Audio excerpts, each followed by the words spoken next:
Made man here. Y'all know how I get down. We talking boxing, man. Clocking in at 1:40 a.m. Eastern Standard Time. Tell me I don't work hard. What you talking about? Yeah, man. Thought I'd get on here in the middle of the night because, truth be told, I want to get my thoughts laid down and give a prediction video on the upcoming fight between Saul Canelo Alvarez and Daniel Jacobs. And given that I know I'll be ripping and running all day tomorrow, so I just figured I'd get on here sometime in the middle of the night, lay down my prediction, a review of the fight, and kind of get it out the way. This is something I should have been did anyway, but just been a little busy, you know what I mean? Real talk. Alex Cartier, what's up, homie? What you doing up, man? What's up with you, man? It's late over here, man. You know what I mean? I ain't think you'll be up. I ain't think none of the boxing fam will be up tonight, man. Anybody that joined me tonight, it's a pleasure as always. Y'all already know. You know what I'm saying? Hey, yo, Alex, man, I ruffled some feathers earlier on the video that I did earlier, speaking up on Bomb Squad. Boy, they mad at me. Capadonna, what's up with you? What's up with you, homie? What's going on, man? Yeah, man, let's talk about this fight, though, man. Canelo Alvarez and Daniel Jacobs, man. You know, the first thing I want to say about this fight, first and foremost, one thing that I'm very surprised, and I want to give a special shout out to Daniel Jacobs on. Oh, you on the West Coast? Oh, so yeah, it's still good time. Oh, snap, Jamaica Funny A up top, bro. What's up, homie? What's going on? Everybody up tonight, man. It's good to see y'all rolling with me, man. But first and foremost, I want to give a special shout out to Daniel Jacobs for not wearing not one turtleneck in the buildup of this fight. Not one. My man ain't come through with, I mean, honestly, not one turtleneck was worn through the whole buildup of this fight, and I'm very surprised. So hats off to Daniel Jacobs first and foremost for that, man. But I just got finished watching the weigh-in. I seen the whole scuffle and Simmons seen the head button and all that stuff, man. Yo, man, I'm feeling that, man. I'm liking that. I'm really feeling that, man. I felt the energy from that press conference, man. I had that thing on my big screen, Joe, and I'm sitting back watching, and I loved every second of it. We got to fight. We got to fight. Miracle Man had his son right there, getting motivated by his kid. You know what I'm saying? Realizing that everything is up on the line. Manny Rodriguez, what's up with you? Realizing that everything is on the line. This is the pinnacle of boxing right here, man. The pinnacle. You know what I'm saying? Going up against the cash cow, the biggest name in boxing, against Canelo Alvarez. All these belts on the line. Man, this ain't nothing but good, Slim. We should be looking forward to this. Evan Perez, what's up with you, homie? What's goody? What's goody? Hey, yo, as y'all come on in and holler at me, man, hit the like button, man. Y'all know, hit that joint with a mean uppercut. Hit that like button for me. You know what I'm saying? Man, that weigh-in was lit, man. It was lit, man. You know, some people are going down the line and saying it was staged and this. I don't even care, bro. They did nothing but the right thing, but getting us engaged. We're bringing that ruckus in that press conference, dog. It looked at me like, if I wasn't mistaken, like Canelo kind of hit him first, and then Danny retaliated, and then they just got into like a back and forth headbutt thing, man. It don't matter though. It don't matter, man. I was way into it. I was feeling it, man. I was feeling the energy from Daniel Jacobs in his interview when he had his kid right there, cussing and fussing, man, going all in. I'm loving it. Hey, tomorrow night, Slim, we gonna be straight up cavemen up in this bitch. You hear me? I'm loving every second of it, man. So good press conference, all in all. The energy was awesome. I felt it, man. I loved it. They lock horns like bulls, says Manny Rodriguez. Yes, sir. Yes, sir. You know what I'm saying? And this fight needed that because these two were being real gentlemen, like, you know, leading up to this fight. We ain't had really much to talk about. We wanted to get a little bit more excitement from it, and they gave it to us in the presser. Both men made weight. You know, Daniel Jacobs coming in that thing 160 on the button. You know what I'm saying? Not to mention we got this second day weigh-in where neither man can come in 10 pounds over the weight, you know, over the contracted weight. Canelo Alvarez coming in that thing underweight, 159 and a half, man. Both men look slim, trim, good shape, solid, ready to go. Slim, we got to fight. We got to fight, bro. We got to fight, man. Evan Perez says Jojo Diaz had the softest face. Hey, yo, you see Jojo Diaz going at it with Tevin Farmer, man? He want that smoke, bro. He want that Tevin Farmer smoke, man. But, yo, man, So dealing with this fight right here, right? Let's see what we got here. We got Daniel Jacobs. Now, of course, the heavy favorite, Saul Canelo Alvarez. Everybody and their mom is expecting Saul Canelo Alvarez to win this fight. But I'm gonna tell y'all something. Daniel Jacobs is not to be underestimated. No doubt about it. There's a few things that concern me with him going into this fight, mainly the rehydration clause. That concerns me about, coming in the 10 pounds and everything like that. But listening to Daniel Jacobs, he cool. We're coming in at about 175, 174. And he thinks he's going to be using this for speed.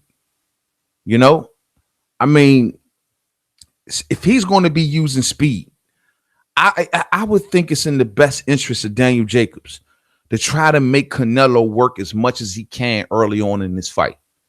He needs to let Canelo burn as much of that energy down as he can going into the second half of this fight. So I think it's going to take a two-prong approach, like I've told y'all before in the video episode when we were sitting here chit-chatting it up with Monty Brown and all of them cats, and Jalik the Leader. Shout out to both of them.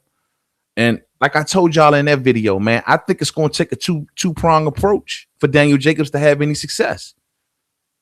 I mean, first off, you say I heard set 172 was the max. Nah, Capadonna 170. He got to be at least 170 tomorrow, bro. Now, after he makes that weigh-in, which probably be early in the morning, then he'll rehydrate to whatever he can, he wants to coming into the ring. So we'll see. But I think it's going to take a two-prong approach. Daniel Jacobs I think he should box early and be aggressive late. That's what I think. I wasn't sure which way that I wanted it to go at first. Should Daniel come out aggressive early and box late? But I think he should box early and come aggressive late.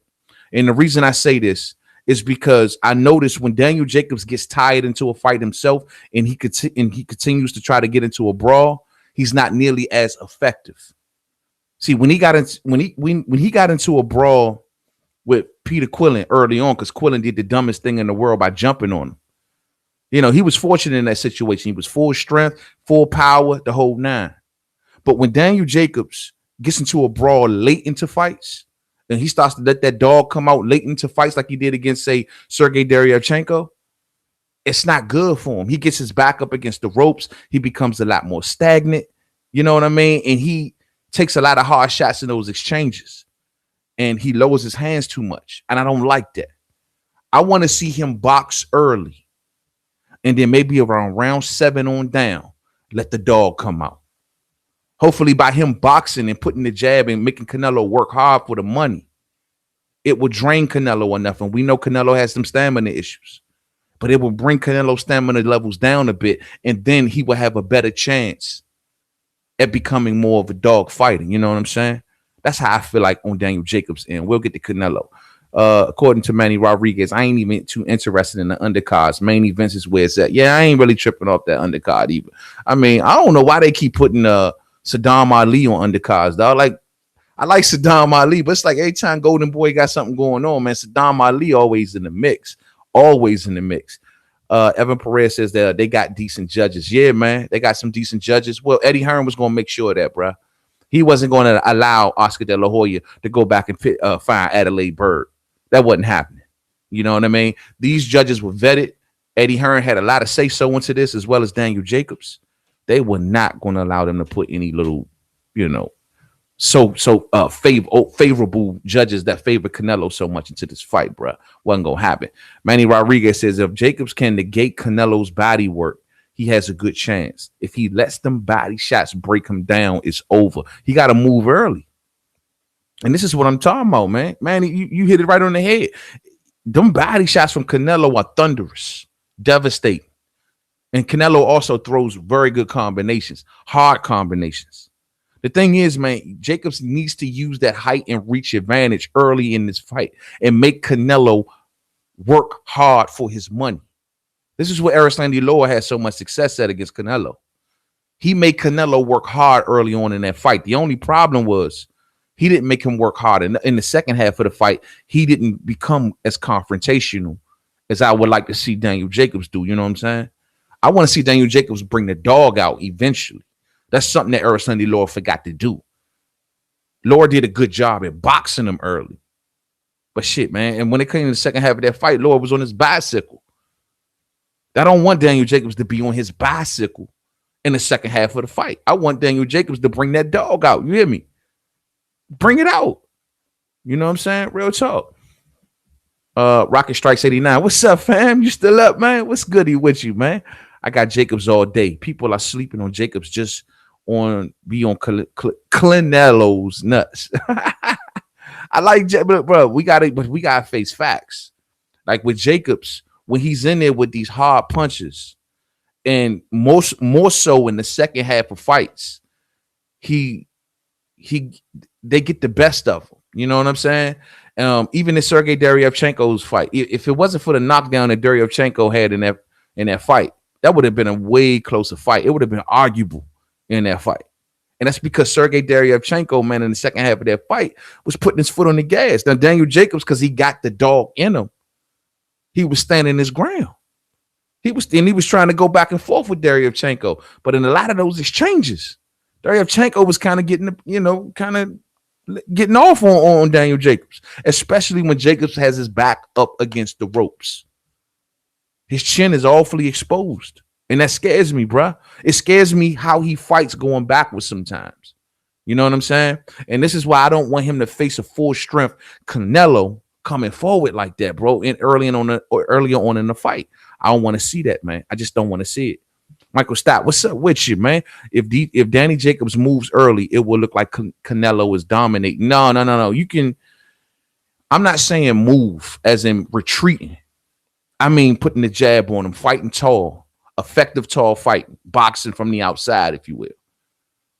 He needs to do that. He cannot. I do not suggest him to get into these early back and forths, heavy back and forths with Canelo. It ain't gonna look good. You need to hit Canelo in his Achilles heel, which is the stamina. You need to let him work. You need to let him try to punch. You need to let him bring it down some. You know what I mean? I don't want to see Jacobs in there going toe to toe with a full-fledged Canelo. I just don't want to see that. I don't know how Jacobs would take that. You know what I mean? And this is the reason I think he needs to weigh him. Now, I hear what you're saying, though. I hear what you're saying. A lot of judges may look at it like, we want to judge the more dominant fighter, the guy that's coming forward and landing the hardest shot. But he can stay on the outside of these shots and use the jab, use that right hand coming in, hit him to the body, uppercuts to the body. Jacobs loves to throw uppercuts to the body and get out of dodge, at least for the first half of the fight. And then bring some noise. You know what I'm saying? Ray Band's in the building. What's up, family? What's up with your homie? What's goody? Rocket Strikes 89 says Canelo's power is overrated. That man was crushing Triple G to the body, and Triple G kept on coming. Triple G is a freak of nature, though, man. This dude he's been hit like that by a lot of people. Even Daniel Jacobs put a lot of leather on Triple G. Triple G is a freak, bro. I don't know what they feeding the cat. I don't know what they putting in his corn puffs. But Triple G can eat punches. Triple G has a beard on him. I mean, that's one thing you got to give him. Triple G has taken hard shots from a lot of fighters. I remember even when he fought, I mean, of course, these are not hard, but like in Willie Monroe's case and even in Kell Brook's case, but he ate them shits like Scooby snacks, bro. Like it was nothing. So Triple G got a beard, man. That's something we just got to acknowledge. You know what I mean? Michael Stott says he will have without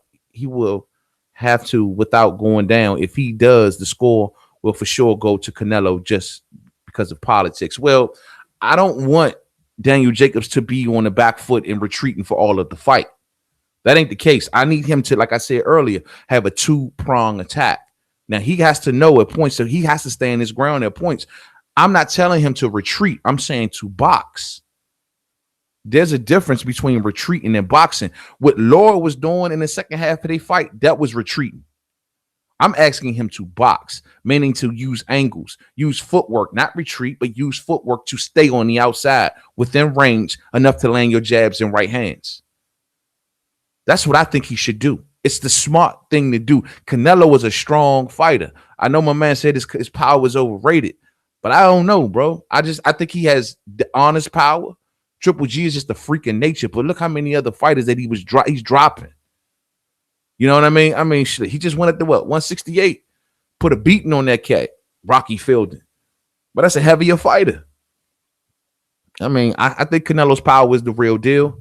And I think the way he throws his punches in combinations, that ain't good for Daniel Jacobs early in this fight, especially with a rehydration clause, which we don't know what his punch resistance is exactly going to be like, because he has a cap on him and he has to make that weight. He has to keep his weight down tonight. He probably ain't ate nothing tonight. You know what I mean? He may have put some fluids in him a little bit, but nothing too heavy. So we don't really know. This is not the same Daniel Jacobs that was in the Golovkin fight at 185 pounds. This ain't the same cat. This is a dude that's now going to come in probably a little smaller, trying to keep his speed up. And I think that's a good thing. Keep your speed up, because you're going to need this for the early portions of the fight. You're going to need it. You know what I mean? Real shit. Michael Stott says he will have to without going. Ray-Ban says, "What's up, brother? What's up, family? What's good with you, man? Good to see you in the building. Blood boxing. What's up, fam? OG up in this joint. Family. What's up, Holmes? What's goody with you, man? What's good? Helping me. Thanks for helping me stay awake on this road all day, fam. You know what I'm saying? I appreciate you, homie. Yeah, man. Shout out to Blood Boxing, the OG, man. Yeah, man. You know, I like to do these late night joints sometimes, man. You know what I mean? It's always kind of good. If I'm up, boxing's on my mind, man. We chop it up. You know what I'm saying? It's all love. Manny Jacobs needs to let Canelo feel his power early and not let Canelo feel like I can walk through his shots. He needs to earn his respect early. Yeah. Well, yeah. I mean, look, man, you need to definitely earn Canelo's respect early, but Canelo gonna still take a shot at it. Canelo he's still gonna tempt Daniel Jacobs and see what he got. Look, man, I'm telling people like this, man. Remember something. Canelo signed an 11-fight deal with DAZN, right? 11 fights. He's facing Daniel Jacobs in fight number 2 early in the deal. So Canelo deep down feels something that he can take advantage of something on Daniel Jacobs. And I believe that he don't believe that Jacobs can stop him. I think that's the one thing, like you just said, man. Canelo feels as though, look, I can walk through this kid's punches. I can take what he can dish out. He feels confident in such. This is the reason I think this fight was taken so early. I don't think it had nothing to do with Eddie Hearn and all of this other. This is Canelo is the cash cow of boxing. He can fight whoever the hell he wants to fight. He can go up to the 175, 168, whatever he want to do. But he chose to take on Daniel Jacobs in fight 2 of an 11-fight deal. So I think that means something. I think he sees something. But we got to see, you know what I mean? All day. Rocket Strikes 89 say, hit the like button for me. Hit the like button for me, family. Hit the like button for me, everybody. You know what I'm saying? Canelo gonna knock that ass out, says the homie Ray-Bans. Yeah, I mean, shit, man. I can see it. I mean, I don't know. Let me see. I'm gonna be honest with you. Let's talk about Canelo Alverez. We've been chatting it up a lot about Jacobs tonight, man. Let's talk about Canelo. Now, Canelo comes into this fight, a lot of experience, seen many different styles. All right, he's been in there with boxers like your Lauras and like your Mayweathers. He's been in there with brawlers, maybe not the tip top of brawlers, but the Golovkins, of course, the Liam Smiths, and you know what I mean. You know, he's been in there with almost every style. The dude got a lot of fights under his belt. All the fights that he took in Mexico before we even knew who he was, these things were grooming Canelo. Canelo has seen it all at this point, and he's still a youngster. That's the crazy part. But he's seen it all. And that's the one thing that he's bringing to this fight. That's the biggest edge that he's bringing to this fight, is his experience level, is the fact that he's been performing on the top level for so long and winning. So it's like, you know, hey, he brings that experience level into this fight. Most importantly, seeing every style. And he has a certain toughness about him. He got a certain grit about him that I like. I like that about Canelo. He's a fighter. You know what I mean? He's a straight up fighter. And he throws in combinations. He took if you go back to early Canelo in his career, he was the typical Mexican fighter, a guy that came forward, little head movement, just he gets hit every now and again. This is how Austin Trout was able to box his face off, I thought. But he was tough. He always had the grit. Now, over the years, with all of these experiences and facing these different styles, he's added more to his game to try to beat these styles. The fact that he throws in combinations, his head movement, his foot movement has gotten much better, much better. He throws in combinations. He throws hard shots. He knows when to turn it off and turn it on. These things come with experience at the top level. And he does them, and he does them with precision. The one thing, his biggest Achilles heel, is his stamina. Ever since he was young in the game, that's something he could never get past for whatever reason. Ever since he was young in the game, ever since the Austin Trout days, but over time, I thought it's gotten better, but it's still not where we think it needs to be. For some odd reason, I don't know if it's the weight cuts or what it is about Canelo. This is the reason he was fighting at those Canelo weights and going up in weight and, all of these jazz. I don't know what it is, but Canelo just cannot master the stamina issue. And I don't know. But to this day, even in the Golovkin fight, when he was styling on Golovkin in that second fight, he started to run out of gas. When you make him work, when you make him punch, when you actually engage him from a distance, he will swing and he will punch and he will burn energy. But that's the one thing that to me, I have yet to see this dude master, man. Real talk, man. Michael Stott says, I got you, man. All day. Alex Cartier says, would you say Jacob should avoid throwing more than 3 punches at the time early on? No, he got to use combinations early on at times, but just don't overdo it. Don't overreach. Just enough to keep Canelo engaged. Don't let Canelo sit back and be comfortable. No, that's not the case. You can box. You can move behind the jab. Keep your feet going, coming in from angles. Every time Canelo takes that step forward, you take that step back. Stand right, keeping him right on the outside of your jab, making him want to work, not making him sit back like he started to figure Laura out. Okay, this guy ain't swinging as much. He's moving. Now all I'm going to do is cut the ring off and go downstairs. No. Don't make him that comfortable. If you got to put a combination on number 2, do so.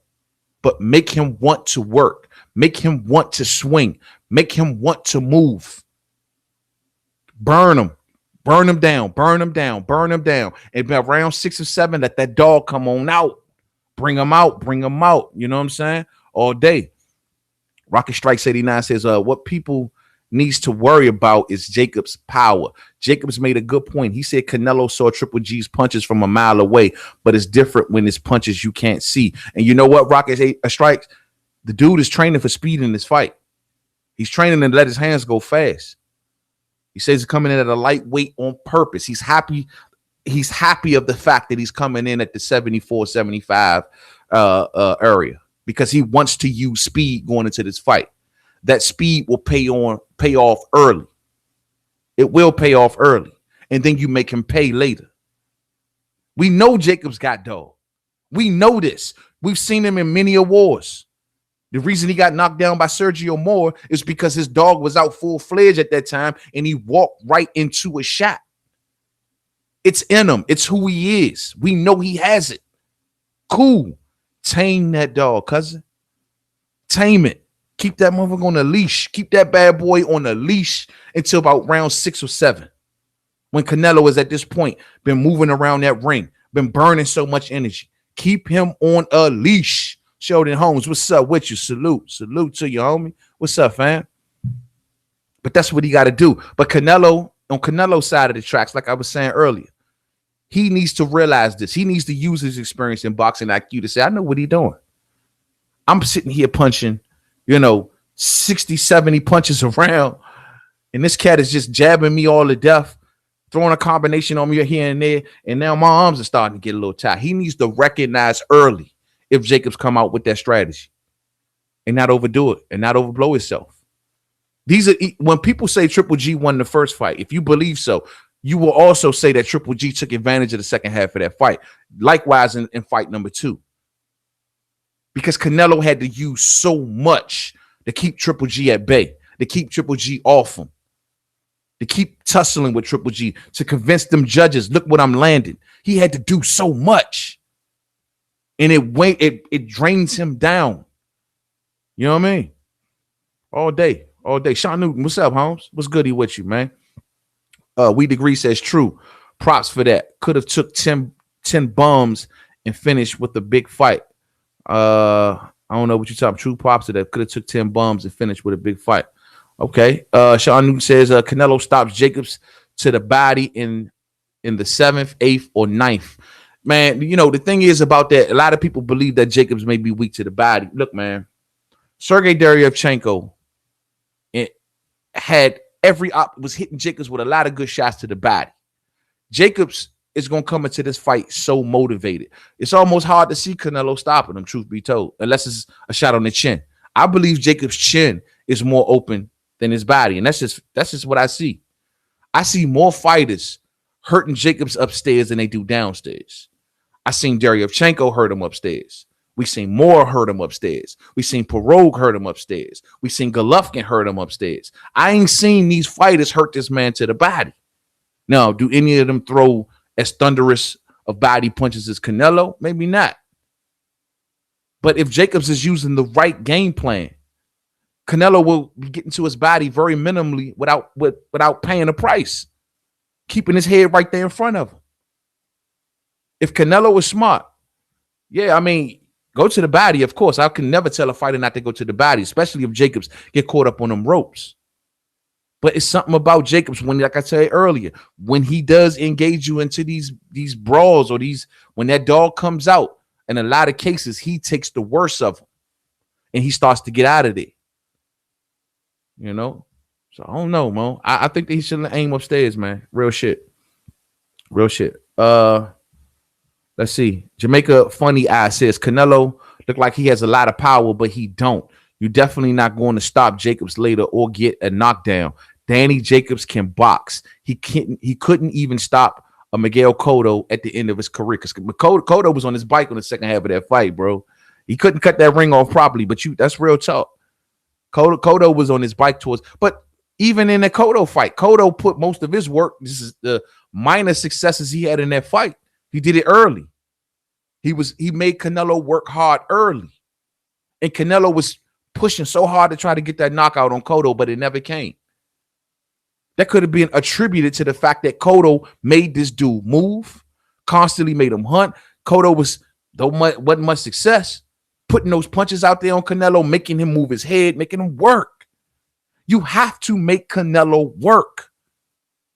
The only fighter, well, not even so much of that. Even in Floyd's case, when Floyd fought him as a youngster, like Canelo was trying his best to knock Floyd's head off. He just couldn't touch Floyd. It started to wear that kid down mid-fight. Next thing you know, Floyd is walking Canelo down.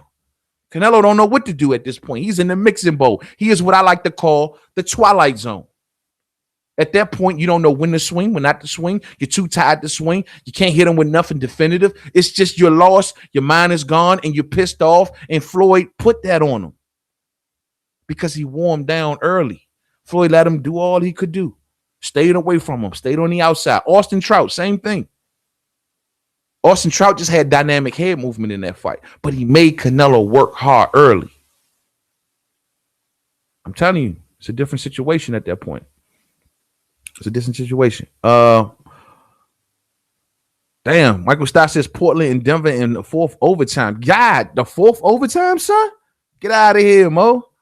Damn, I need to be looking at that like yesterday. You know what I'm saying? Damn, I should put that on the screen in the background.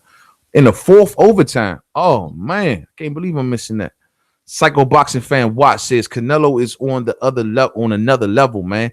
Jacobs looked a little drained today. I see Canelo banging that body. Jacobs looked motivated to me tonight, man. Jacobs was bouncing. Man, he had his kid right there, man. He cussing out Canelo, man. He bumping heads with him. You know what I mean? They locking horns up in that joint. I don't know, man. I don't think he looked drained. I mean, he came in a half a pound over Canelo. I don't think he looked drained. You know what I mean? I think he just looked more. I think he was motivated. I mean, I think this weight thing has been on his mind. He know what he got to do. He can't rehydrate but a certain, level tomorrow. And let's talk about that for a second. Why the hell is Canelo doing this? Can anybody tell me? I'll be looking for y'all comments on this, man. Tell me, why is Canelo doing this? Does Canelo always got to have this advantage? Why is Canelo putting a rehydration clause into a fight that doesn't have to have one? I don't think I've ever seen Canelo. Have we ever seen Canelo do? It's not the IBF, Sean. This is a unification fight. Weight rehydration doesn't apply in unification fights.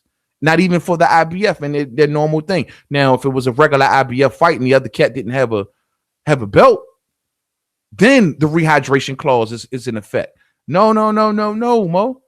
It's not no IBF thing. This is a Canelo thing. This is a Canelo thing. So why the hell is he doing it? They could have went through this fight with no rehydration clause whatsoever. This was requested by Canelo Alverez. So I don't know, man. Is it him looking for some sort of edge into this situation or something? Or the fact that he knew that the reason that, honestly, I believe that Daniel Jacobs survived against Golovkin was the fact that he came in so big. IBF has a next day weigh-in. It was in effect for Triple G, and Jacobs said no and couldn't get the IBF. No, in that case, and that's why people was kind of looking at Jacobs funny, because Jacobs jive like shitted on Triple G in that situation. Triple G was the IBF champion. Jacobs didn't have a belt, so the rule applied. In this particular case, both fighters are champions. In unification fights, the IBF rule doesn't apply. You see what I mean? That's a fairly new rule, but that's the rules. So they do not have to have a IBF rehydration next day weigh-in. That doesn't apply here. This is a Canelo thing.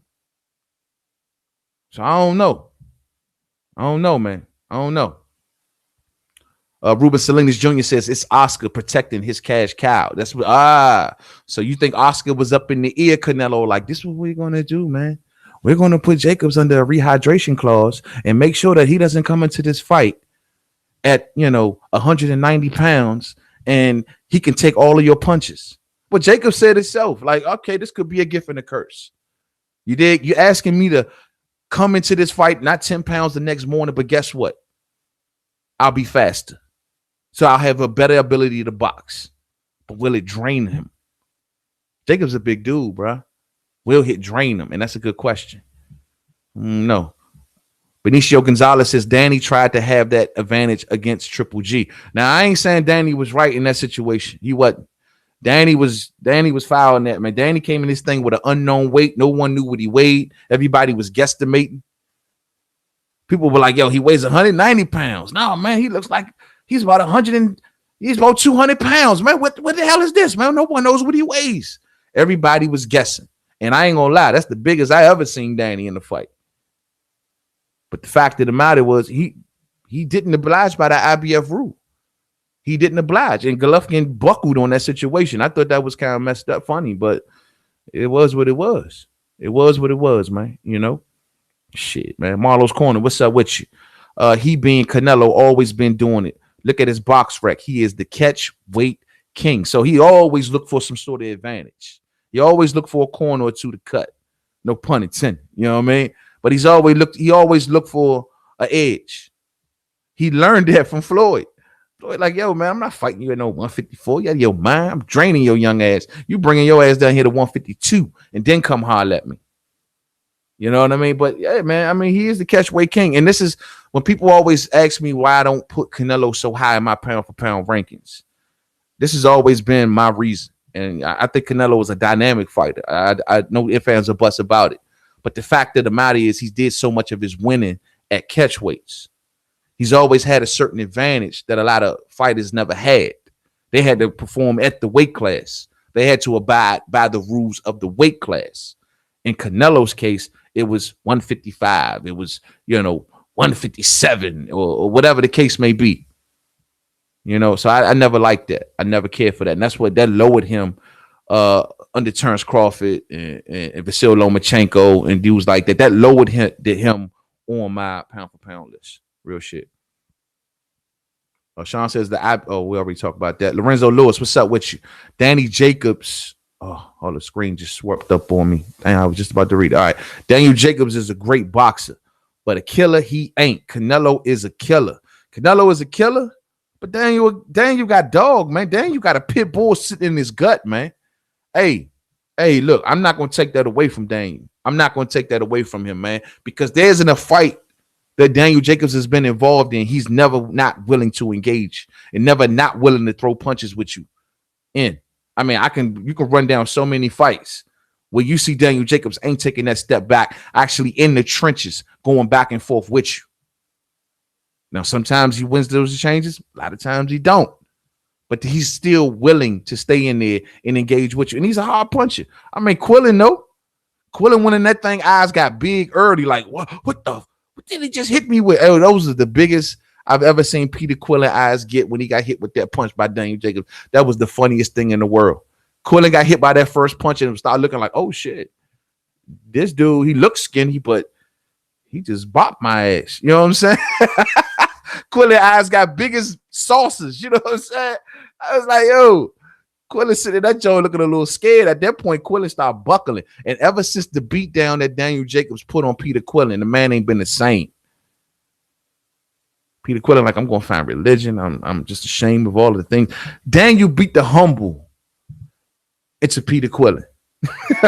That's his facts. I don't care what nobody say. Oh, he's seen the light, man. He realized the error in his ways. No. Daniel Jacobs beat the humble into Peter Quillin.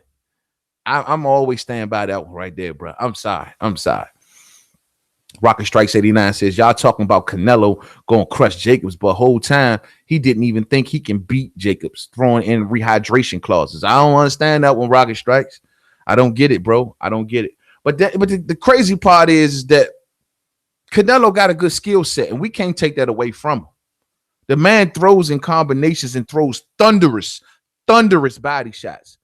And y'all be seeing him in his training footage, right? How he be doing a little dancing and all that and weaving punches at the same time. He's worked on his footwork, man. He's bettered himself in so many areas, man. I mean, he's a good fighter.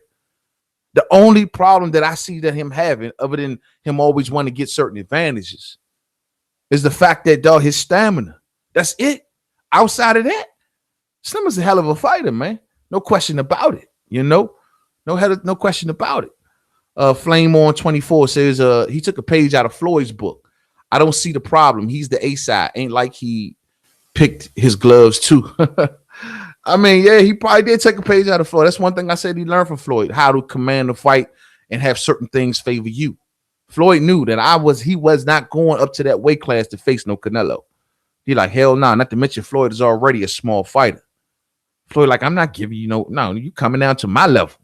You know what I mean? This is how it's going to work. I'm picking everything, ring size and all. So he learned the thing. Now Canelo is in that position where he can do these things. But a rehydration clause, though, that to me is a little different. Like a rehydrate, like Canelo has been known to come into fights way bigger than a lot of his opponents, weighing more than a lot of his opponents. He's been known for that.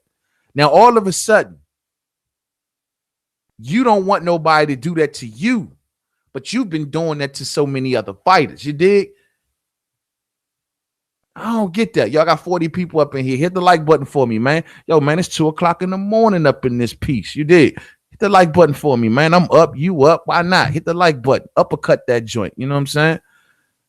I'm just saying, like, yo, I mean, I don't know, man. Like, something to think about. Bobby Smurder says, will Canelo be robbed tomorrow night if it goes to the decision? So the word on the curb is that Canelo comes into this fight up already 3 rounds.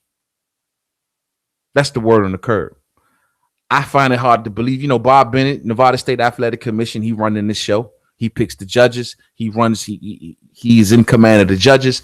Bob Bennett loves himself some Canelo. Always have. Stood by Adelaide Bird in her dismal, terrible ass scoring. Stood right beside her. Even put her in other fights, for crying out loud. Will Canelo enter to this thing? I don't know, man. Eddie and, like I said earlier, Eddie and Danny, they have been vetting the hell out of these judges. They made sure to put it in writing. No Adelaide Bird. For those of y'all who don't know, Daniel Jacobs and Eddie Hearn made it a point to tell the Nevada State Athletic Commission, we are not allowing Adelaide Bird nowhere near this fight. They literally got that in writing for this fight. And I don't blame her. I don't blame her. She is the worst scorer, the worst judge in history. She shouldn't be judging nothing. I wouldn't want to see her judging in a fruit fight, better yet, a boxing match. I don't want to see none of this. You know what I mean? So the question is, will Canelo get a fair? I mean, will Jacobs get a fair shake as far as the judging is concerned? That remains to be seen. But we all going to be watching it. I'm going to be watching. If there's rounds where you know clearly went to Daniel Jacobs, clearly They got to release. It's the sad part is I'm going to be calling for them to release the judges' scorecards when this is over. Whole time I'm going to do videos with the judges' scorecards as the picture. Trust and believe. You can come on back on over the Main Man Made Man's channel. He will have videos with the judges' scorecards in the videos. We need to see them shits. We need to see them. You hear me? I ain't trusting none of them.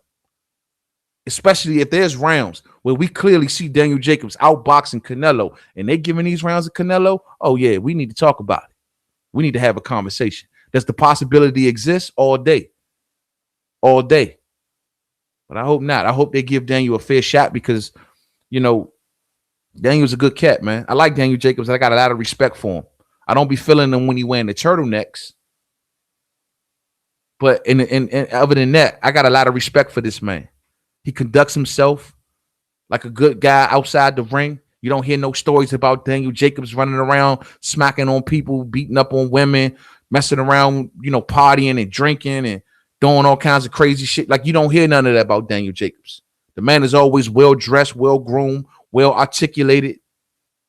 Every now and again, he got a little extra curl up in this little curl, you know what I mean? A little extra drip in this curl, you know what I mean? Every now and again, he put on a turtleneck. But that's all love, though. It's all good. I like this dude. You know, we talk about the Adrian Browners of the world and the Tanks and all that type stuff. Like all of these cats that be out here tripping.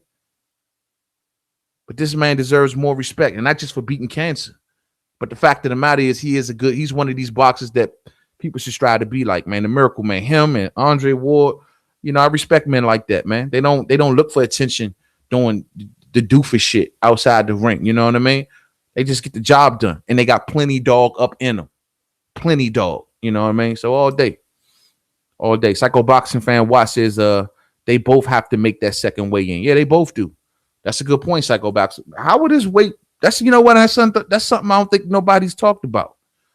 How will the weight rehydration clause actually affect Canelo?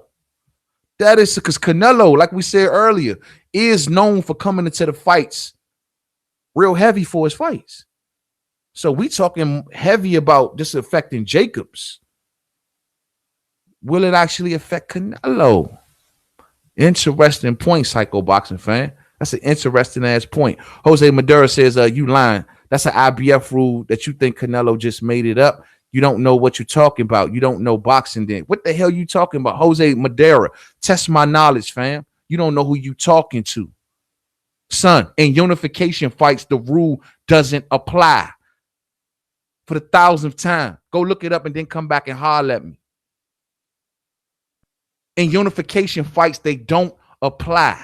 Only when the IBF is on the line and the other fighter is a challenger, such as like with Triple G and Daniel Jacobs. Then the IBF rule applies. When you're talking two champions, it doesn't apply. Are you new to boxing? You can come back and apologize to me later. Fuck is you talking about? Flame, let's see. Sean says he will have done the same in this fight. What you talking about? He would have done the same in this fight. I need to know exactly what you're saying. A side. What you saying? Because he the A side, he can put the rehydration clause in.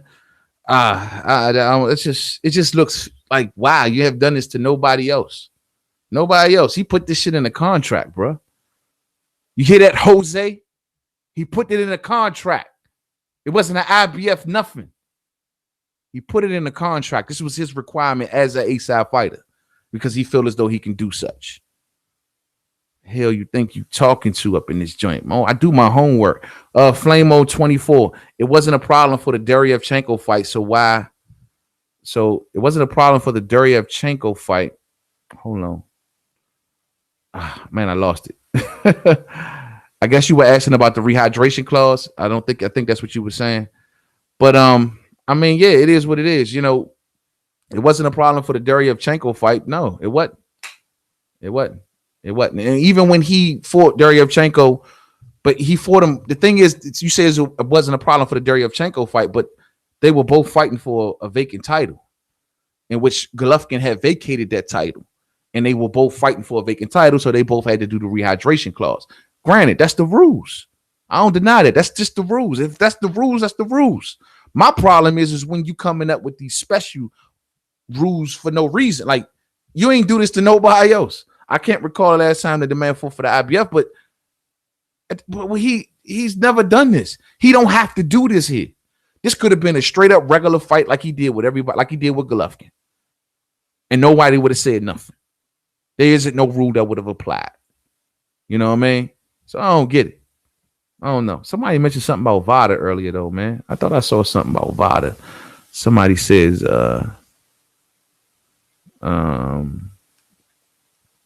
okay, well, Manny Rodriguez says Jacobs is a stand-up guy, unlike Bronner. Yeah, real stand-up. Stand on his own, too, 10 toes down. You know what I mean? And I like this too. I like him as a father figure, how he keeps his kid around, how his kid adores him. You know what I mean? Looks up to him, role model, good father. You know what I mean? Providing for his father. You know what I mean? He ain't like Bronner, got like 100 kids running around this joint. Like, I don't even know. That's my kid. I ain't taking care of that kid. I can need a DNA test. You know, you don't hear stuff like that come from Jacobs Camp. And most importantly, let me definitely bring this up. Most importantly, one thing I respect about Daniel Jacobs, and we talk about this all the time on this channel, the man took control of his career. And for that, I need to give a round of applause. This man took control of his career. He did not let nobody dictate his moves in boxing. That's impressive, all this shit. He realized early on, Al, you my main man. I got nothing but love for you. You know this. But right now, I got to do what I got to do. When Al had his fighters on Showtime, Jacobs was fighting on HBO. And while he was still with Al. When Jacobs realized that all of the fighters were signing, all the middleweights were signing with DAZN, Jacobs says, Al, once again, you my main man, and you always going to play the background for me, but I'm heading to DAZN, and I'm going to go ahead and give Eddie a call. He didn't let nothing stop his progress. Nothing. Yo, so many fighters probably sit and look at Daniel Jacobs like, how he get to do this shit? How he get to do it, and I can't do it. Man, damn, man, forget Daniel Jacobs, man. Man, he a chump, man. Forget Daniel Jacobs. Because he got to make moves and they didn't. I got nothing but respect for A-Side Charlo. Nothing but respect for Jermall. That's my man. All day. We can have a different conversation about Jermall B-Side Charlo, but whatever, man. But as for A-Side Charlo, I'm sitting back and I'm looking at you like, yo, man, I know you hurting right now. You sitting over there with PBC and you got nobody to fight. You got to fight Deryevchenko. Daniel Jacobs leftovers. Who else you going to fight? Rematch with Matt Cornball. What you going to do, Mo?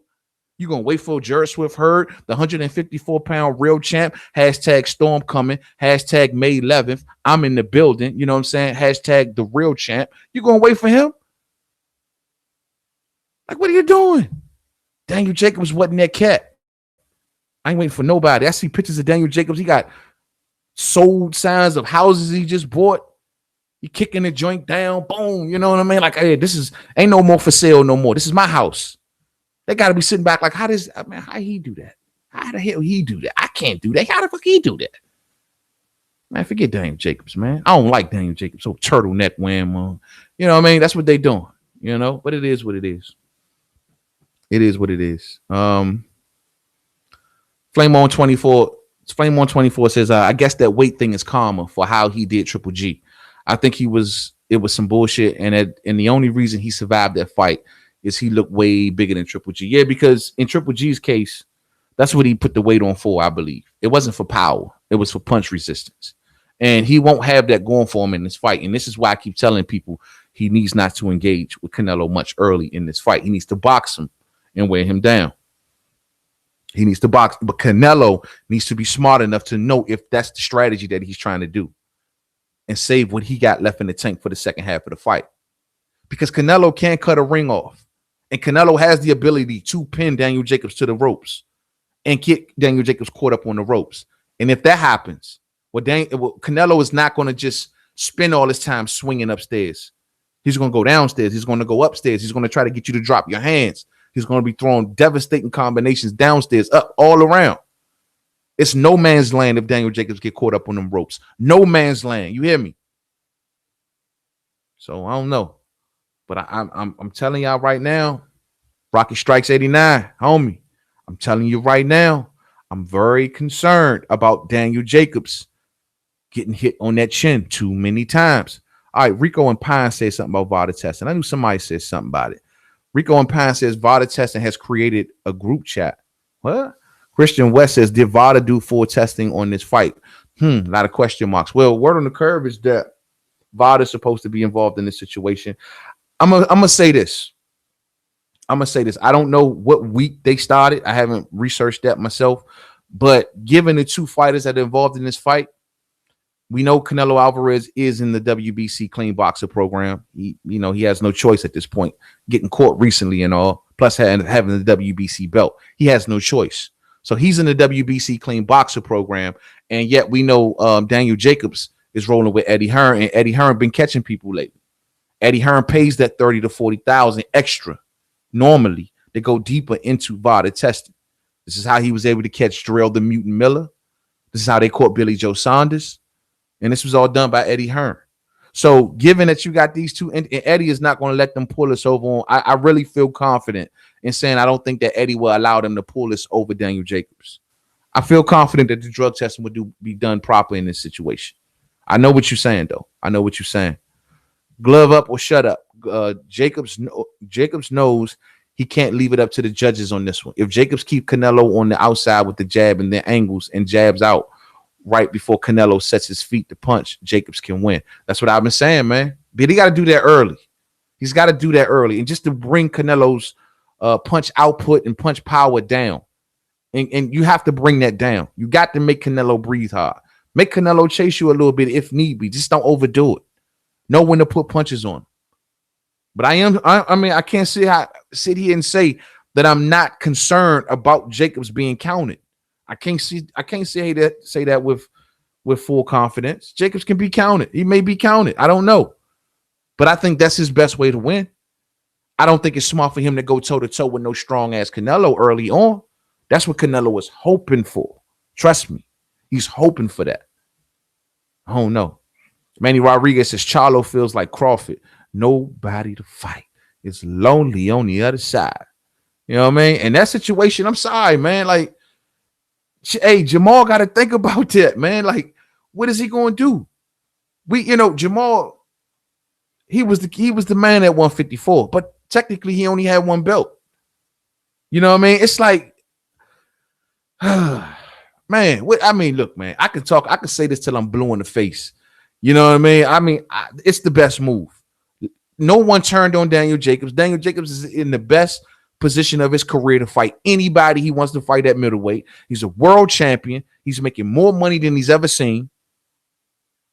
He's now fighting the cash cow of boxing. You know what I mean? Now I will admit, let's not forget though, when Daniel Jacobs fought Gennady Golovkin, he fought him while he still was with PBC. That was something that they pulled in for him.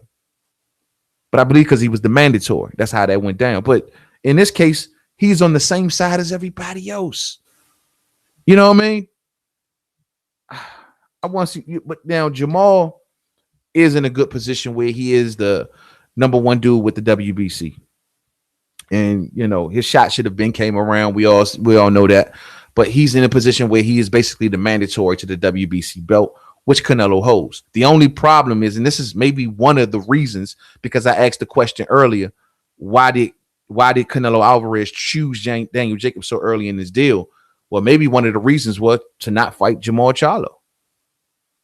Because unifications trumps mandatories. So by Canelo being involved in a title fight, he does not have to worry about the mandatory. After the Golovkin fight was over, he went up and fought Rocky Fielding, right? That was almost like a voluntary. The WBC gave him time to go up a whole weight class and do what he had to do. Now he's back at 160. It's either fight your mandatory or find us a title fight. Well, guess what? He found the title fight. So maybe that's what it is. And maybe that's also why he's telling Gennady Golovkin, look, if you don't go after that belt and I beat Daniel Jacobs, guess what? I may go after that belt because that keeps Charlo off his ass. You know what I'm saying? Real talk. Christian West says, don't you like VADA, Rico? Yeah, we all like VADA. VADA's been catching everybody. VADA's been catching everybody. You got to like VADA. I mean, what else? Who else you going to like? USADA? You cat. I got some issues about VADA. I remember the homie, the OG Blood Boxing, talking about it. That made me start looking into it. And VADA has, like I told people the other day on the video, VADA is like Obamacare. You know what I mean? I'm going to say the VADA clean boxing program is like Obamacare. It's a good start. It has its holes. It can use some improvements, but it's a good start. And the concept is real good. You know what I'm saying? And that's how I see VADA, especially the clean boxing program. Manny Rodriguez says, wasn't it suspect how the one Charlo brother got robbed against Harrison? Obviously, he crossed Al Heyman. And I mean, it ain't got nothing to do with Al Heyman in that situation. That was B-side. That was B-side Charlo coming into that fight thinking he can knock everybody out because, ooh, look what Derrick James just taught me. He thought he was Earl Spence Jones. We seen it the fight prior to that. He came in that fight wanting to show off his newfound power, wanting to show off the fact he's been taught on how to sit down on his punches, and he's swinging for the fences, trying to impress the crowd, trying to make it to Sports Center. Ooh, look at me. I'm Jermall B-side Charlo with all of the power, with A-side power. No, brother, you have B-side accuracy. He's a good fight. He's a powerful fighter. I mean, he showed his power in the Erskine Lubin fight, right? First round knockout. But you can have an A-bomb, but without a rocket to get it there, it's worthless. And that's what Jermall's problem is. He's feeds into the crowd. He's weak, mentally weak. That's his problem. It has nothing to do with Al Heyman. That was all Jermall. That was all Jermall. Him and his new coach. Look what my coach taught me. Look what he taught me. He taught me how to hit hard. The problem is I can't hit nobody with it. That's all it is. And I'm better than my brother. I'm better than Ronnie Shields' gym. That's what he said. Those are not my words. And he wants to show it so bad. Mentally weak. And this is why my main man, Jared Swift Hurd, the real champ, hashtag Storm coming, hashtag May 11th, I'm in the building. This is why he knew he was going to beat him. You know what I mean? Real talk. Real talk. I don't think Canelo is tripping about the height advantage. Well, Canelo ain't never had a problem with fighting taller fighters. That's what Canelo does. He's a body puncher. He does devastating uppercuts, devastating hooks, good work to the body, good ability to cut off the ring. And that's what I said. You go back to the Erskine and Loa fight where Loa was boxing him off in the first half of that fight. Canelo had to stop and think about it and adjust. What am I doing? I'm following this guy around the ring. I'm getting jabbed all this shit. Laura is putting that Cuban style on me, and I don't know what to do. I need to cut the ring off. Why am I following this guy when I need to be meeting him at a point? And it made all the difference. And hitting him downstairs, and it made the difference. And it made the difference. Charlo versus Canelo in Houston, Texas. Turn up. John Ramirez. I hear that, bro. That'll be a good thing. Right up in Cowboy Stadium. You know what I mean? In Jerry's world. Make it happen. That'll be good. But Charlo, man, I guess Charlo just gonna play his position for right now. Like, okay, eventually I got to get my shot. The only problem that I'm scared about is that if Canelo unifies those belts, he'll vacate them. He ain't gonna be held to no belt laws. You know what I mean? If he gets all of those titles, if Charlo is sitting back waiting for Canelo to pick these titles up or whatever, and then he got to come see me, that ain't gonna happen, man. The minute that he gets, if he beats Jacobs for this IBF, he's gonna keep his eyes sight on that WBO. The minute he get that WBO, he's vacating them shits. Now he's in the history books. He got nothing else to prove. He ain't obligated to do nothing by no sanctioning body. He's back free again. Yeah, Jermall, you might get your shot for a vacant title, but you want Canelo. Golovkin don't want no work. It's obvious. It's obvious. Benicio Gonzalez says Charlo lost to Matt Korboff. Close fight, bro. I gave it to Charlo. It was a close fight, and I can understand if you gave it to Korboff. I will keep it 100. I understand if you did, because it was that close of a fight. Hell of a fight, man. They need to run it back. That'd be a good fight for Charlo, truth be told. Casper Gaiman says, but I don't think Canelo is. Oh, you already read that. Flame 124. I think Canelo want to be undisputed, and Charlo has no belt. Yeah, I mean, but once he get that undisputed, man, it's over. It's over. It's over. ONN Senior X says trying to impress Hurd. That's what he was doing, trying to impress Hurd. See, Hurd stopped what Hurd stopped Harrison, right? So I guess if he figured like Hurd do it, he was going to do it. Brother, you ain't Hurd. You are B-side Charlo that comes into the ring with lines on your head. You are B-side Charlo coming in that thing looking like King Jaffa or something. You hear me? Hey, I remember coming to America. Your man had the line around his chest. But your man Jermall B-side coming that thing looking like King Jaffa.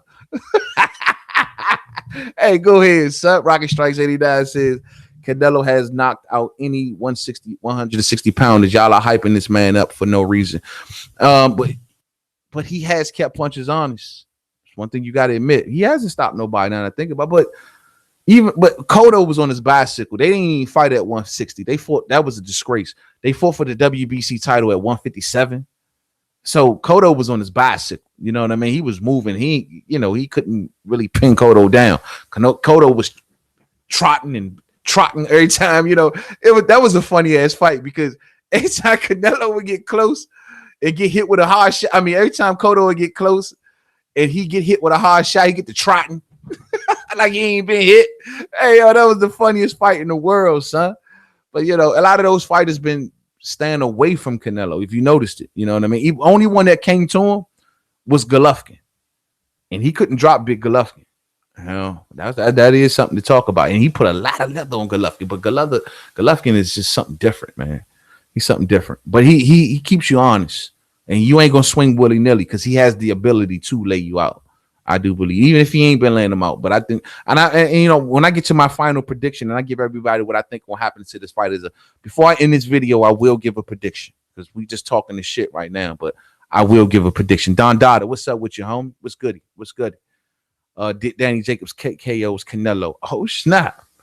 All right. Hey, we see, man. We'll see. I think Danny Jacobs full of motivation. Got the win at his back. You know what I mean? Got his kid in the building. Notice is the biggest opportunity that he's ever had. But we'll see. We will see. Manny Rodriguez, Javante versus Lomachenko. Who you think wins? That's a good question. Man, it's tough. Right now, I mean, I'm gonna get a slight edge to Loma.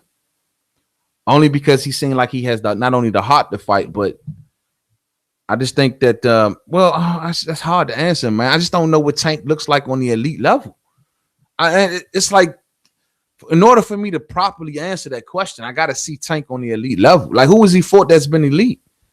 He ain't fought nobody to show me what he does on that level. He's beat the underlings. He's beat a lot of 126 dudes. You know what I mean? I need to see exactly. Tank to me right now is doing what he's supposed to do against the opposition that he fight. I seen Loma beat some good fighters. I seen him beat Jorge Linares, who I have a lot of respect for. I've seen him beat Nicholas Walters. As for the Regan Diao situation, it was a lot going on with that. I think he was too big for Rigo at the time, and it is what it is. But he beat my main man, Gary Russell Jr., and that's another one I'm impressed with. As for Tank, I can't say who the hell did he beat that I'm impressed with. I ain't impressed with none of his wins. I mean, Pedraza, not really. You know what I'm saying? Like, who is it? Who we gonna say? Until Tank give me that person, give me that dance partner. I mean, he's doing what he's supposed to do with these fighters that he's fighting. If he would have fought Tevin, you did. If he would have fought Gary's calling him out. Fight Gary. Just give us a good measure. I think Tank he's definitely a cut above average, no ifs, ands, or buts. His power looks real good, but these powers looking good on 126 fighters. I'm just keeping it a buck. I need a better dance partner and to make that judgment, man. That's all I can tell you. If Harrison didn't gas, he would have beaten Hurd. I want to see a rematch. Go ahead, son. What you talking about? If he wouldn't have gas, he would have beaten Hurd. Slim, let me explain something to you. Jared Swift Hurd, and I shouldn't even be talking about this right now. Jared Swift Hurd is one of the most mentally strong fighters in boxing. This is the same cat that's beaten very good boxers, such as your Errol Sandy Lawers, such as your Tony Harrisons. This man is beating veterans, such as your Austin Trouts. You know what I mean? Fighters stay away from him, such as your Jaime Munguias, such as your Kell Brooks. See, when you go back to the Erislandy Law fight, that makes that fight so impressive is that Law was doing a good job just like Harrison was. He was doing a good job. It's just that round after round after round, Jerry Swift Hurd kept doing something that was putting money in the bank. And that was that hook to the body. No matter if he got hit, no matter if he didn't get hit, no matter if he missed every shot upstairs, he always finished it with the hook to the body. Nonstop, round after round after round. That takes a mentally strong fighter to not abandon the game plan, even if you think you're losing a fight. And it paid off in the end. It got Erislandy Law to lower them hands because he got tired of getting hit by that hook to the gut, to the ribs. And it made him lower his hand and he got dropped. That's called a mentally strong fighter.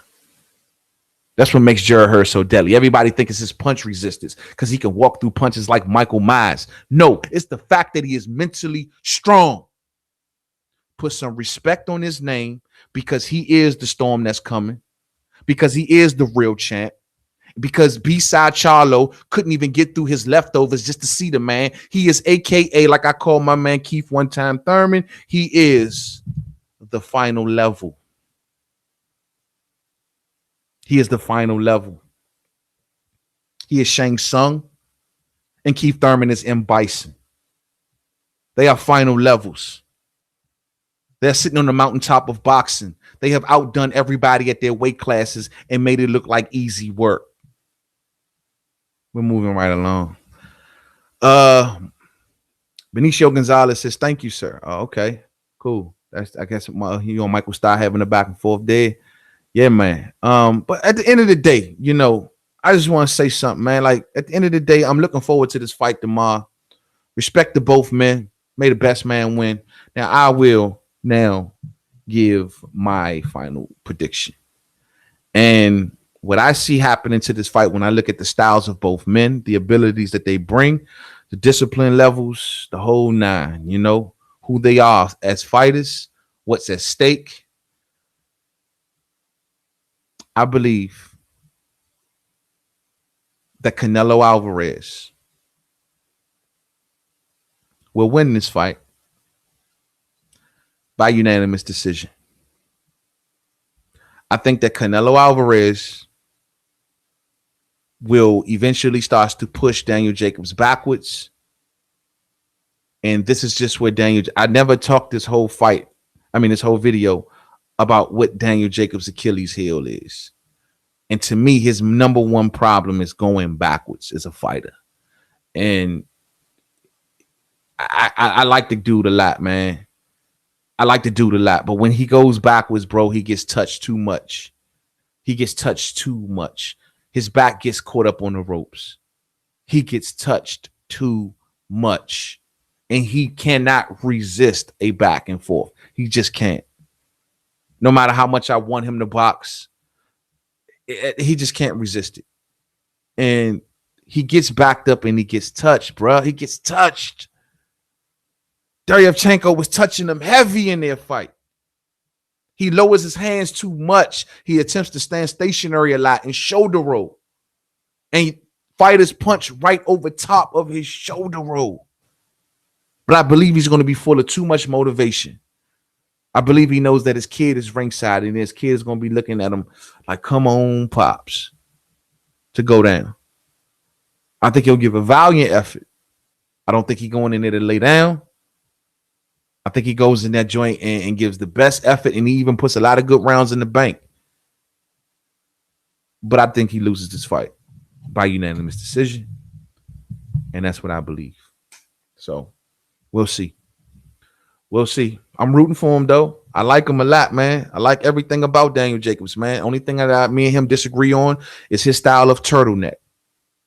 Outside of that, I think this man is a dynamic person. This is a dynamic fighter in the whole nine. But I believe that Canelo Alvarez is a complete fighter. And once he senses blood in the water, and once he senses that Daniel Jacobs going back can be clipped, and on top of that, Daniel Jacobs gets caught up on these ropes, This is what Canelo's gonna let loose. I just hope that Daniel Jacobs can take the punches and have the ability to get out of the way of the punches. I could be wrong, so we'll see. Much love to everybody. It's going on 3 o'clock in the morning. I got to get up early, man. I'm about to lay it down. I got work to do. Appreciate everybody, man, for hitting me, man, chilling out with the homie tonight, man. Yo, man, if you didn't hit the like button coming in, please hit the like button going out. Everybody, we will be live tomorrow. Turn all the way up. Shout out to everybody out there working that first shift tonight, putting that work in, man. You know what I'm saying? Getting them checks, getting it going, man. Shout out to everybody out there tonight, man. It's just up, you know what I'm saying? And put a week's worth of work in all week. And y'all just up and you got extra energy, man. Much love to each and every one of y'all. John Ramirez says Canelo is an uppercuts monster. And that's what he'll throw on him if he get him caught up on them ropes, bro. It's going to be tough. And he has the ability to weave your jab and throw one underneath. Pow. Man, and god damn, I'm telling you. Rocket Strike 89 says, Slim, you're going to be disappointed. I hope so, bro. I like Daniel Jacobs, man. I would love to see Daniel Jacobs make history. I would love to see it. You know what I mean? But yo, man, shout out to everybody, man. Come on back up on here tomorrow, man. Post-fight, pre-fight, man. We're going to be up on this thing live. Turn all the way up through the roof. You know what I'm saying? And we're going to break it down, and we're going to cover every second of this fight as it went down. Much love to each and every one of y'all, man. So to the next video, main man, made man. Hit that like button for me on the way out. To the next video, main man, made man. Don't forget to subscribe. Twitter, made man 511. Facebook, main man, made man. Boxing forum, Instagram, main man, made man. And just to catch the last second, just to put this in there. Look, man.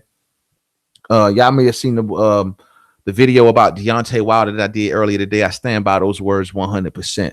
Shout out to the UK folks who came and hollered at me, and you're not moist. You know what I mean? I get a lot of moist fans from other places that when I big up my American champion, they start feeling, oh, I'm out of here. I'm out of here. Well, you know, look here. Big up your champion. You know what I mean? Respect to you if you big up your dude. No ifs, ands, or buts. Just don't blame me for bigging up mine. And if you hung in there with me, much love to you. Respect. You know what I mean? We can have a difference of opinions and still be cool all day. You know what I mean? Moist dudes, Mike. Moist dudes, man. Sad, bro. To the next video. Much love. Peace out.